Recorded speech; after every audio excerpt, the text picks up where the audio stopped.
3, 2, 1, roll the footage.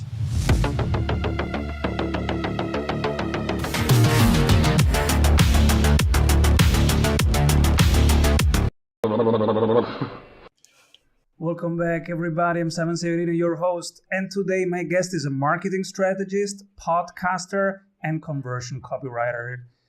She works with her clients to put the right message in front of the right person at the right time, especially in emails. She will share with us today how to convert the right people at the right time with the right message, why niching versus excluding is important, what's the difference, and why does it matter, the real definition of conversion, and how to bring in the right people to your list on automatic. Welcome, everybody. Kimberly Weitkamp. Hello, Simon. How are you? So excited to be here. Kimberly, what are you currently creating? So I'm super excited. I am currently creating my very first hybrid course. I've taken a live event that was very much a done with you, get it done style workshop, all about, getting the right message in front of the right person at the right time and creating the entire framework to do that.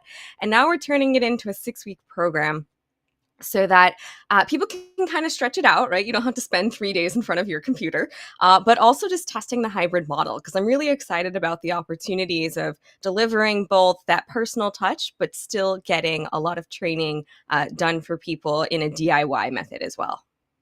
I love it. And I think it's the best way to create stuff. You first do it manually, and then when it works, right, you repeat it in a more organized fashion, and then you automate it.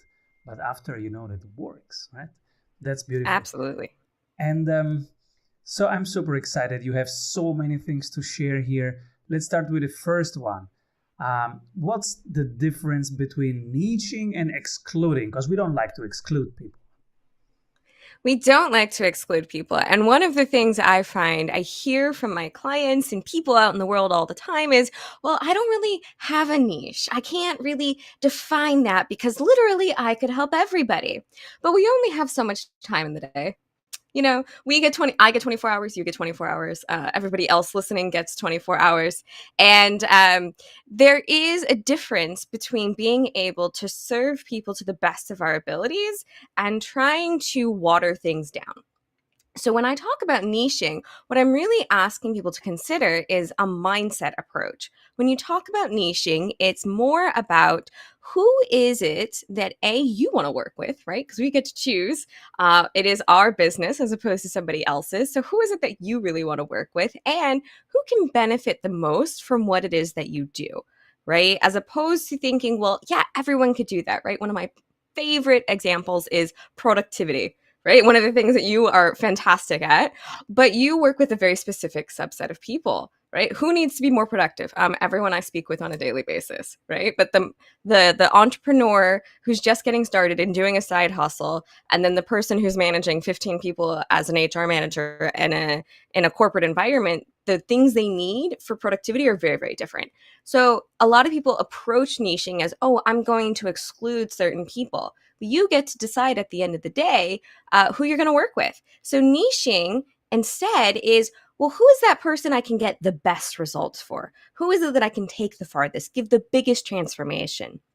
So when we approach the conversation of, this is who I want to work with and this is who I can help the best, it helps us approach our marketing and approach our business as well, who is it that I'm going to best serve, as opposed to who is it that I'm going to close the door on?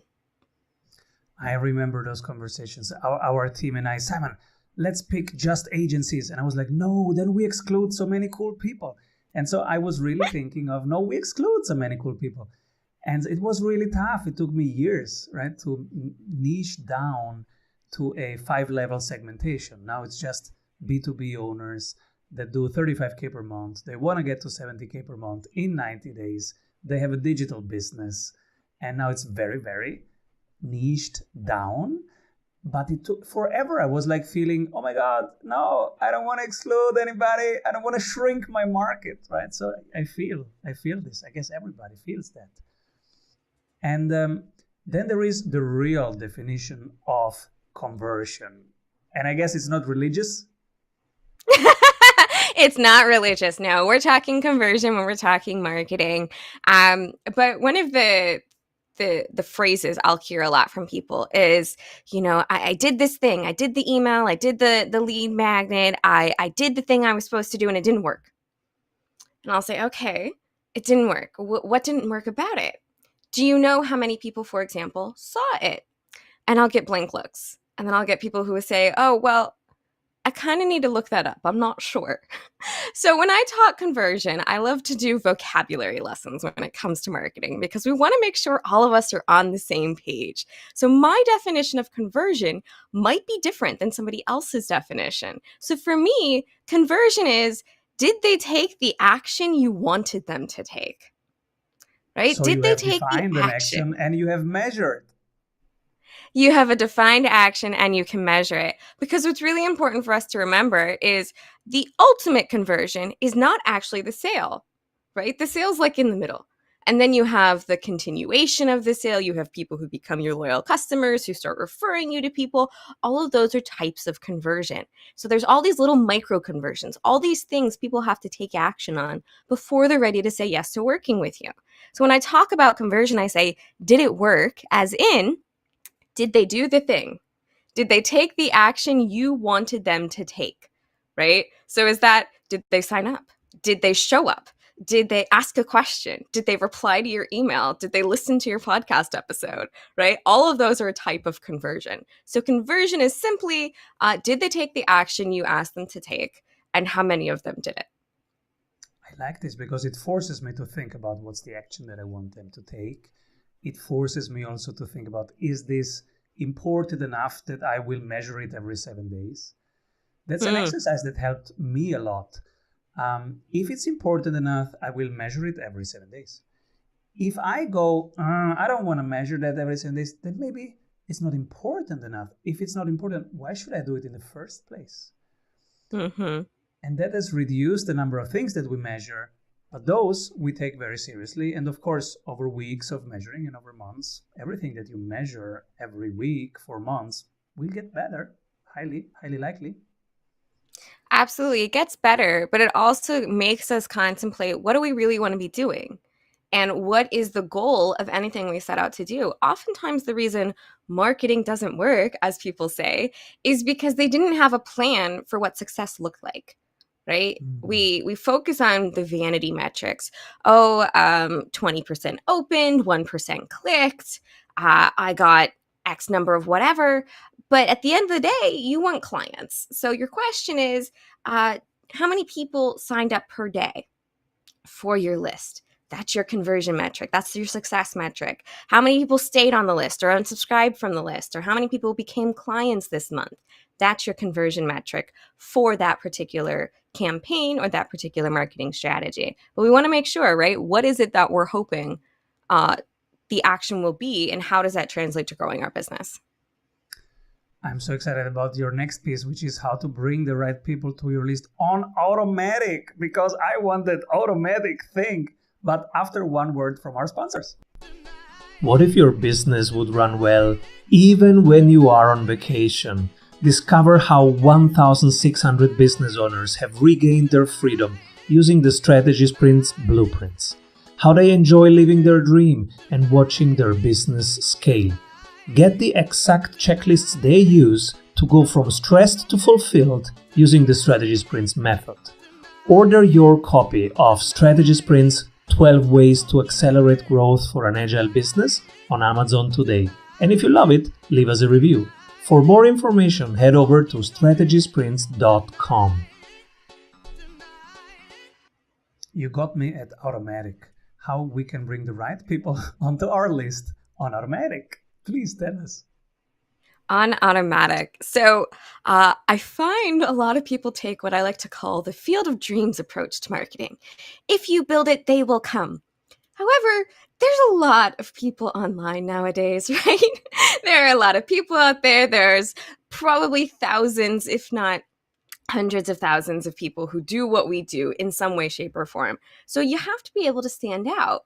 And there's this approach and there's this ideology among a lot of people of, well, I don't want to tell anybody in case it doesn't work. But if you don't tell anyone, then no one can actually know that it's there, that it exists, that you are doing what you're doing.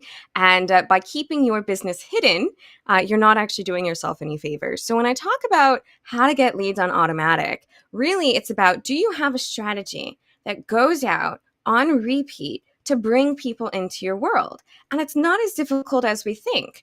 This is one of the things I would teach with the 3-day workshop that we're turning into the course. But do you have a plan for regularly promoting the way into your list, right?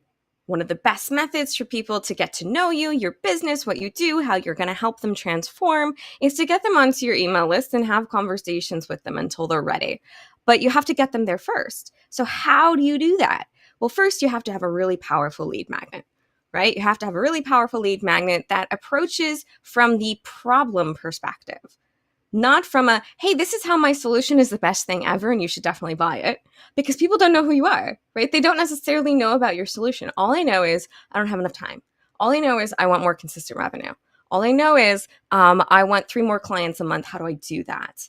So what you need to approach creating that high converting lead magnet from is, what's the top problem and what little win can I give them, and then put that into a lead magnet. And then, of course, have a very powerful landing page that explains why they want to grab the thing that you're about to give away.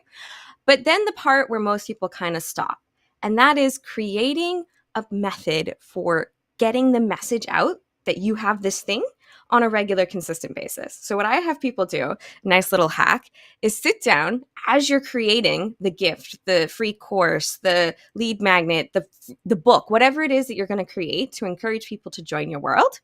Sit down and write out 30 different social media posts for whatever your preferred social media platform is. It's going to be really easy because you just created the thing, right? You just created the thing, so you know exactly what the value is. You know exactly what you want people to take away from it. And if you sit down and create 30, and if you send one every 3 days on your social media platform of choice, you've just created a 90-day plan where you can schedule it out using a scheduler of your choice or using the platform's own scheduler to remind people you have this thing, it's fantastic, and you should go and check it out. And you don't have to think about it. And after 90 days, guess what? No one's going to remember day 1, so you can reuse the same 30 posts. I love this. When it's fresh, you write down 30 posts. And I was also touched by what you say, hey, what if I tell everybody and then nobody buys it, nobody shows up? And we all have this feeling, right, when we launch something. And the hardest, there are some things that are more risky than others. Like an email, you send it out, nobody buys. So what? That's quite de-risked, right? And on the other side, an event, I always panic before events because I say, hey, let's do an event, everybody come. And then what if just 3 people show up, right? That's visible. And so I remember the first events that we would do monthly, I would call like 50 people and I would literally call them to have 5 people in the room. And that was in the negative way, exciting in a very negative way, right? It was risky. I would have panic feelings for days. And now fast forward, we send an email, we get 30 people, and I'm now relaxed. But it's after probably years, if not many, many months, I guess years of doing that. So how can we de-risk? And what have you learned on your journey in your coachings? Absolutely. So one of the perspectives I want to tag onto here is, you're like, well, what if only 3 people show up, right? Do I still deliver? Do I cancel? What do I do? So again, that goes back to not only marketing, but also in business, right? What is your goal with the events? So for me, the first event I ever held on Zoom, it was virtual. It was during the pandemic. I was like, I'm just going to test it out, see if people are interested. I got, as you said, 3 people in the room. And I converted 65% of them into a year-long program that made me a lot of money. So it worked, right? Oh. There weren't a lot of people. There weren't a lot of people in the room. I didn't have enough time to really prep it.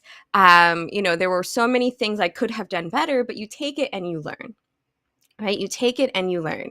And part of that process is really defining, right? What does success look like? So instead of being reactive to successes, oh gosh, I only got 3 people in the room. What am I going to do? Be proactive. Well, I want to make X amount of money from this event. That's going to be successful for me. So if that happens, it's going to be a success, right? I love So it. that's one thing to think about is, what is your winning point? And how do you approach when things don't work? I always take them with a great, now I know, now I'm clear, now I can help my people even more because I know what they're not interested in. Or I know that what I said was too confusing and I need to clarify my messaging. Or I know that, you know what, this used to be a really big problem, but now the people on my list, I've helped them so much, I need to change the perspective I take. Maybe this messaging still works for new people, for people who don't know me yet. But once they're in my world, maybe this is not the right message. There's so many different ways you can take the failures, if you will, in the marketing world for your business and evaluate them and ask yourself, well, what about this didn't work? Did I get people from this? Maybe is there another place I can test this out? And if it doesn't work and it's not good and you don't want to keep trying it, well, then stop and change your perspective and do something different. I love your energy. You turn every situation, you see opportunities, and you turn it into a focused way of using those opportunities. What inspires you? Are there specific books, podcasts that give you inspiration?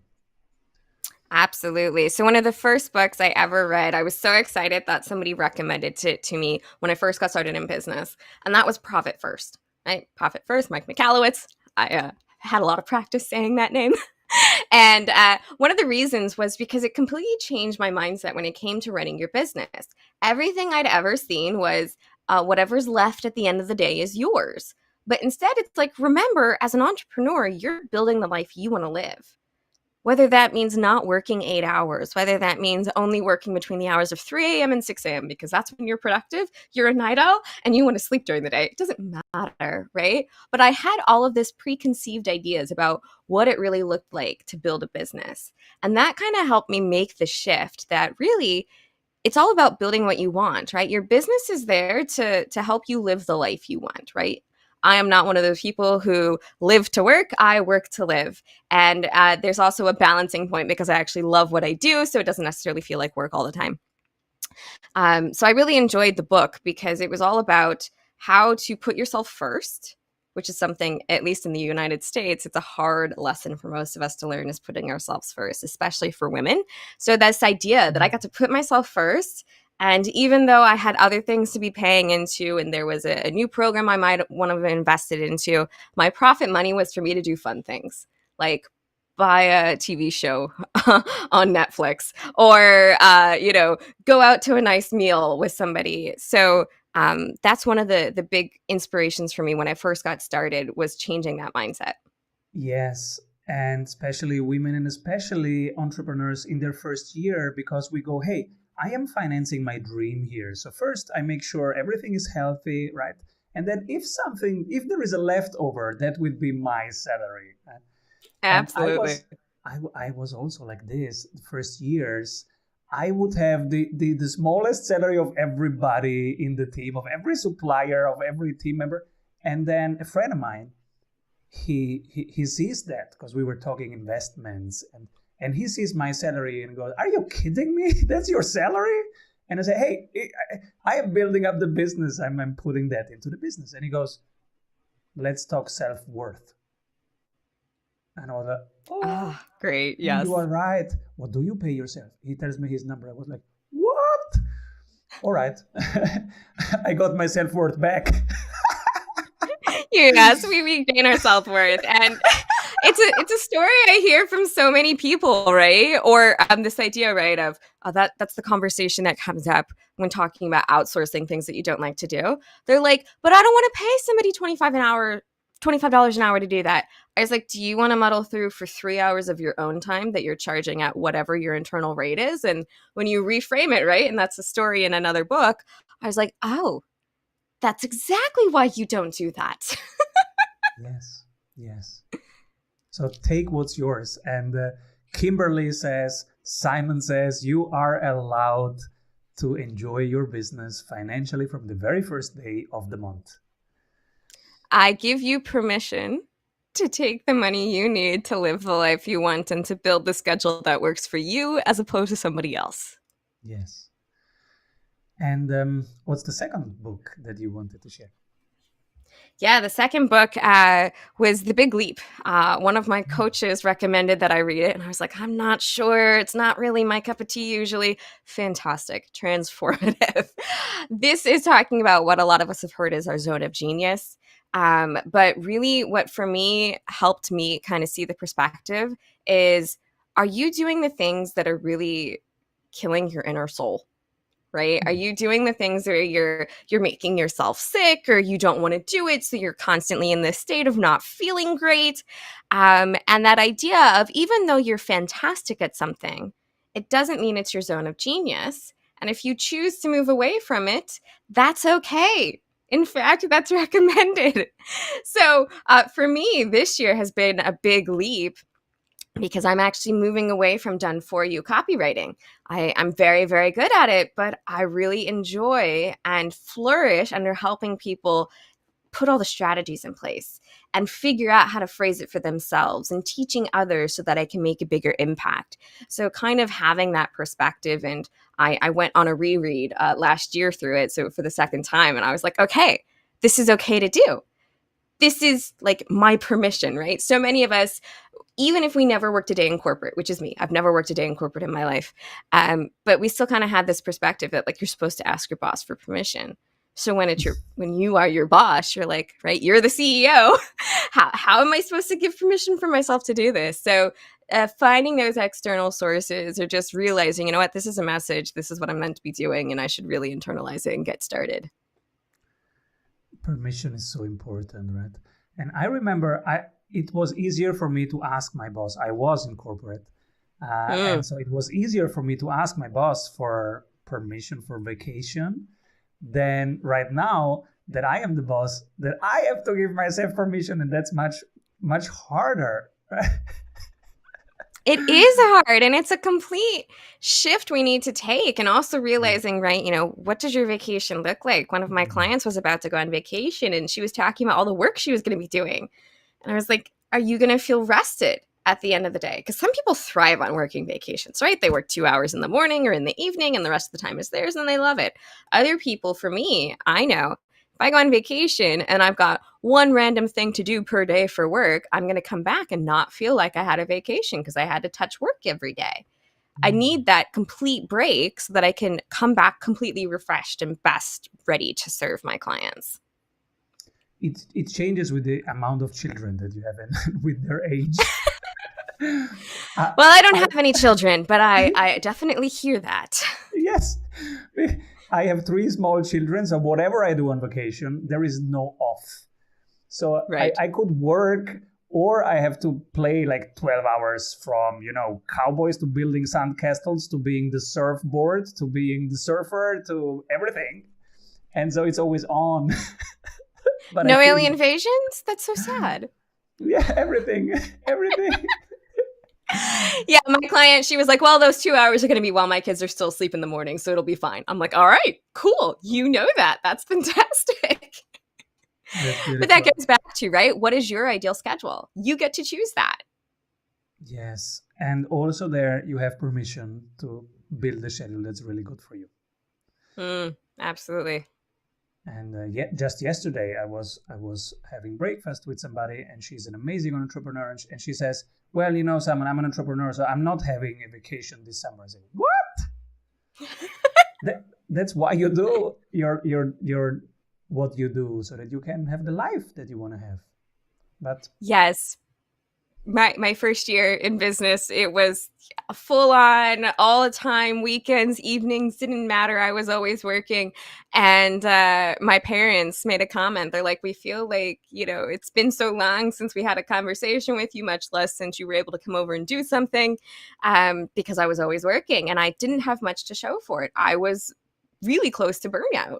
And that's around the time I also found Profit First. So I took a weekend off and I started setting boundaries. And what do you know? As soon as I started limiting when I would say on work or not on work, things started improving vastly. Both, business started growing. I started to feel more excited again about the business. So it's really important, right, to set those boundaries for yourself. Absolutely. Kimberly, if people want to work with you, get the right people at the right moment with the right message, who should contact you? Who should not contact you? Yes, who should contact me? So, if you're a coach, especially if you're on the business side of things and you're finally ready to put a strategy in place, right? My whole approach is I want to help you have business-free vacations. It's so interesting that this conversation went to vacations. I love your ad, right, about how to take a vacation from business. And you really are wanting that consistency to get those leads on autopilot. Right? You've tried all the things, they haven't worked. You're not really sure where to get started. Those are the types of people who should reach out to me, especially if they're, been in business a while. Some months are fantastic, some months are less so. Basically, business coaches who are ready to finally put a marketing strategy in place and are ready to sit down and really answer the tough questions like, who am I serving? How am I serving them? And what are my success metrics? What does success look like for me? You have to be able to define that dream life for yourself before you can start building it. And how can they reach out? Where is the easiest to find you? The easiest to find me. So I'm on LinkedIn under Kimberly Weitkamp. It's a fun spelling, but Simon can say it because he knows German. And Weitkamp, yeah. But I'm a fifth generation American, so we say Weitkamp. So Kimberly Weitkamp on LinkedIn. Also, theaudienceconverter.com is the website. But honestly, if you want to get a hold of me, contact at theaudienceconverter.com. That is the best method to reach out, and me or someone from my team will answer you back. I love it. Kimberly, who should be my next guest? Who should be your next guest? I loved this question when I heard it from your other people because it's always about, well, who are the next great people who are going to come on? I think your next guest should be a friend of mine. Her name is Virginia Moosekeys. She's all about building relationships and building the business that really builds the life you want, right? But doing it in a way that most of us have kind of forgot, which is the lost art of networking and referrals. So I think she's got a lot of information to share with the next CEO who's listening in and is looking for another method for building and scaling their business. Thank you so much, Kimberly, for sharing your wisdom, your journey, your actual tactics with us. Thank you so much. Keep rolling. Thank you, Simon. Hey, if you love what you are hearing, you will love our free masterclasses. Go grab them at strategysprints.com. What if your business would run well even when you are on vacation? Discover how 1,600 business owners have regained their freedom using the Strategy Sprints blueprints. How they enjoy living their dream and watching their business scale. Get the exact checklists they use to go from stressed to fulfilled using the Strategy Sprints method. Order your copy of Strategy Sprints 12 Ways to Accelerate Growth for an Agile Business on Amazon today. And if you love it, leave us